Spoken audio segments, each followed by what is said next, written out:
வணக்கம். தாய்நாடு செய்திகளுடன் நான் நிரோஷன். நாடாளுமன்றத்தில் மறைந்த உறுப்பினர்களுக்காக மாதம் ஒரு தடவை இடம்பெறுகின்ற அனுதாப பிரேரணை தொடர்பான விவாதத்தில் இன்று கலந்து கொண்டிருந்த அர்ஜுனா, நாடாளுமன்ற உறுப்பினர் வௌஃபக்கையும் உரையாற்றுகின்ற போது சில விடயங்களை தான் அவதானித்ததாக சுட்டிக்காட்டுகின்றார். அதாவது வழமையாக குறித்த அனுதாப விவாதங்களில் உரையாற்றும் அவர் இறுதியில் புலிகள் அமைப்பு தொடர்பான சில விமர்சனங்களையும் தன்னுடைய உரைகளில் உள்ளிருப்பதை கவனித்ததாக அர்ஜுனா எம்பி குறிப்பிட்டார். குறித்த பிரேரணைகள் இடம்பெறுகின்ற போது எவ்வளவு நேரமும் என்ன மாதிரியான விடயங்களையும் பேசலாம் என்ற விடயத்தை காரணமாக கொண்டு புலிகள் அமைப்பின் தலைவர் அவரை அழைத்து பேசி இருந்ததையும் மறந்து ரோஃபகைம் உள்ளிட்ட முஸ்லிம் அரசியல்வாதிகள் தமிழ் மக்கள் விடுதலை போராட்டம் தமிழ் தேசியம் போன்ற விடயங்களிலே கொச்சைப்படுத்துகின்ற அல்லது அவமதிக்கின்ற விடயங்கள் தொடர்ந்து நடைபெற்று வருகிறது. எந்த காரணம் கொண்டும் இதை ஏற்றுக்கொள்ள முடியாது.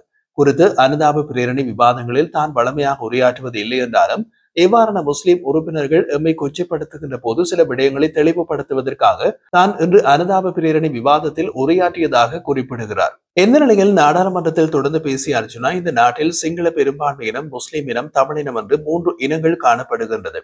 தான் நாடாளுமன்றத்தில் வந்து ஒரு வருடங்கள் கடந்திருக்கின்ற பொழுது நாடாளுமன்ற விவாதங்களில் இனம் சம்பந்தமான பிரச்சனைகள் எப்போதும் இடம்பெற்றுக் கொண்டே இருக்கின்றன.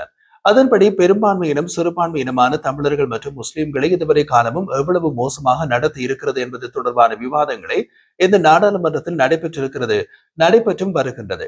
இப்போது இருக்கின்ற முஸ்லிம் மற்றும் ஒரு சில தமிழ் இளைஞர்கள் நாட்டில் இனப்பிரச்சனை இருக்கின்றதா என்ற ஒரு கேள்வியினை எம்மை நோக்கி எழுப்புகின்றார்கள். இதன் மூலம் உண்மையிலேயே அவர்களுக்கு இந்த வரலாறு தெரியாது என்பது வெளிப்படையாகின்றது. எனினும் அதை தெளிவுபடுத்த வேண்டிய கடமையும் இருக்கின்றது. அதன்படி 1970ஆம் ஆண்டுகளில் இந்த நாடு சிங்கள நாடு என்று சொல்லுகின்ற ஒரு அடாவடியான இனப்பிரச்சனை உருவாக்கப்பட்டிருக்கிறது. அதுவரை அல்லது அந்த காலப்பகுதியில் தமிழ் மக்களும் முஸ்லிம் மக்களும் நகமும் சதையுமாக பிரிக்க முடியாத அளவிற்கு ஒற்றுமையாக இருந்திருந்தனர். எனினும் பேரினவாத சக்திகளுடைய அரசாங்கம் குறித்து தமிழ் மக்களையும் முஸ்லிம் மக்களையும் பிரித்து வைப்பதில் ஒரு பெரிய வெற்றி கண்டு இருந்தது.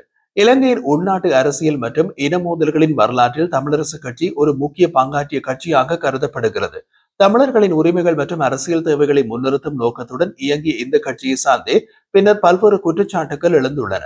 அப்போது தமிழர்களை பிரதிநிதித்துவப்படுத்தும் தமிழரசு கட்சியின் முன்னாள் அரசியல்வாதிகள் மற்றும் தமிழ் காங்கிரசின் ஜி பொன்னம்பலம் போன்றவர்கள் காலத்து அரசியல்வாதிகள் தமிழரையும் தமிழ் இளைஞர்களையும் பிழையாகவே வழிநடத்தி இருந்தார்கள் என்றார் அர்ஜுனா.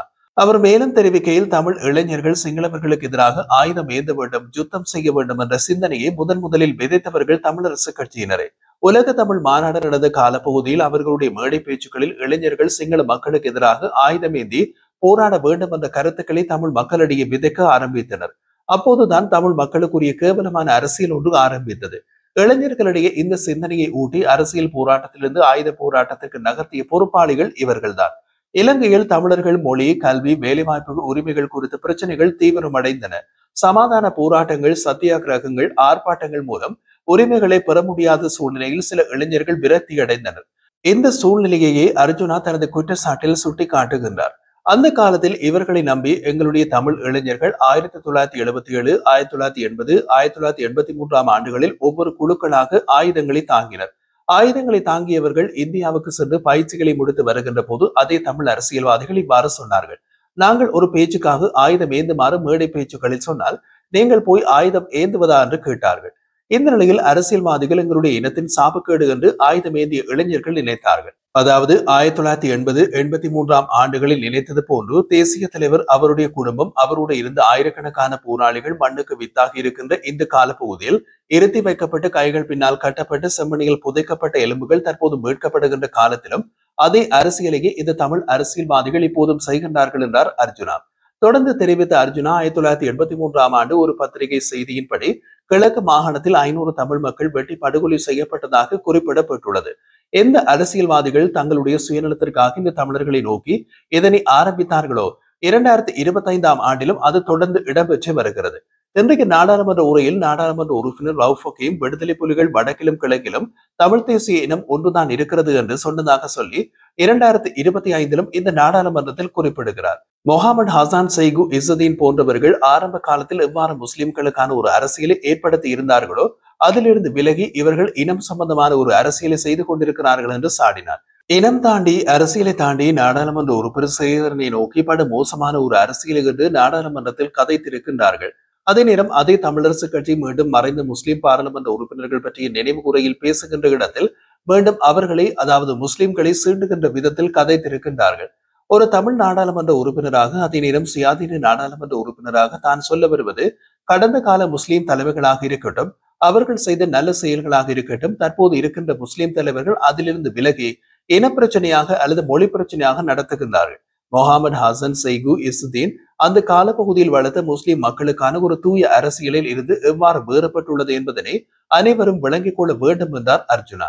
இப்போது இருக்கின்ற முஸ்லிம் அல்லது தமிழ் தலைவர்களாக இருக்கட்டும், அவர்கள் இனம் அல்லது மதங்களுக்கு இடையில் முரண்பாடுகளை ஏற்படுத்துகின்ற விதத்திலே செயல்பாட்டை முன்னெடுக்கின்றார்கள்.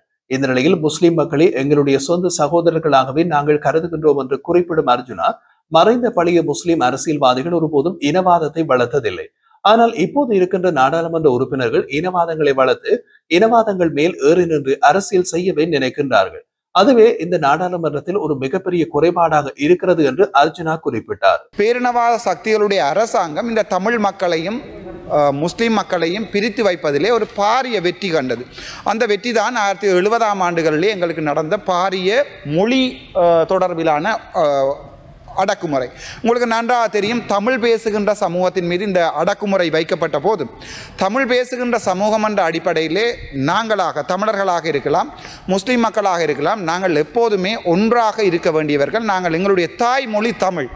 இங்கே நான் பார்த்திருக்கிறேன், பல முஸ்லீம் இளைஞர்கள் எங்கள் தமிழர்களை வேறொரு இனமாகவும் தாங்கள் வேறொருவர் மாதிரி பார்ப்பது தான் வரலாறு. நாங்கள் இருவேறு தேசிய இனம் என்று சொன்னாலும் எவ்வளவு நகமும் சதையுமாக ஒன்றாக வாழ வேண்டிய சமூகமாக முன்னாள் முஸ்லீம் தலைவர்கள், முன்னைக்கு இருந்த முஸ்லீம் தலைவர்கள் எங்களுடைய இனத்தை எவ்வாறு ஒன்றாக வைத்திருக்கிறதுக்கு அவர்கள் முயன்றார்கள். ஆனால் கவலை என்னென்றால், காலப்போக்கிலே 83ஆம் ஆண்டு கழு ஜூலை என்று சொல்லப்படும் எங்களுடைய தேசிய அரசியல்வாதிகள், ஒரு காலத்திலே எங்களுடைய தமிழரை பிரதிபடுத்துகின்ற தமிழரசு கட்சியினுடைய முன்னாள் அரசியல்வாதிகள், இந்த ஜிஜி பொன்னம்பலம் என்று சொல்லப்படுகின்ற எங்களுடைய அதற்கு இருந்த காலப்பகுதி அரசியல்வாதிகள் எங்களுடைய தமிழரையும் தமிழ் இளைஞர்களையும் பிழையாக வழி நடத்தி இருந்தார்கள். அவர்களுடைய மேடை பேச்சுகளில் உங்களுக்கு தெரியும், உலக தமிழ் மாநாடு நடந்த காலங்களிலே அவர்களுடைய மேடை பேச்சுகளிலே தமிழர்கள் ஆயுதம் வேண்ட வேண்டும், இளைஞர்கள் சிங்கள மக்களுக்கு எதிராக ஆயுதம் ஏந்தி போராட வேண்டும் என்ற ஒரு மாபெரும் ஒரு இரத்த கொதிப்பான ஒரு கருத்துக்களை தமிழ் மக்களிடையே விதைக்க ஆரம்பித்தார். அப்போதுதான் இந்த தமிழ் மக்களுக்குரிய கேவலமான அரசியல் ஒன்று ஆரம்பித்தது. அந்த காலத்திலே இவர்களை நம்பி எங்களுடைய தமிழ் இளைஞர்கள் 77ஆம் ஆண்டு 80, 83 ஒரு குழுக்களாக ஆயுதங்களை தாங்கினார்கள்.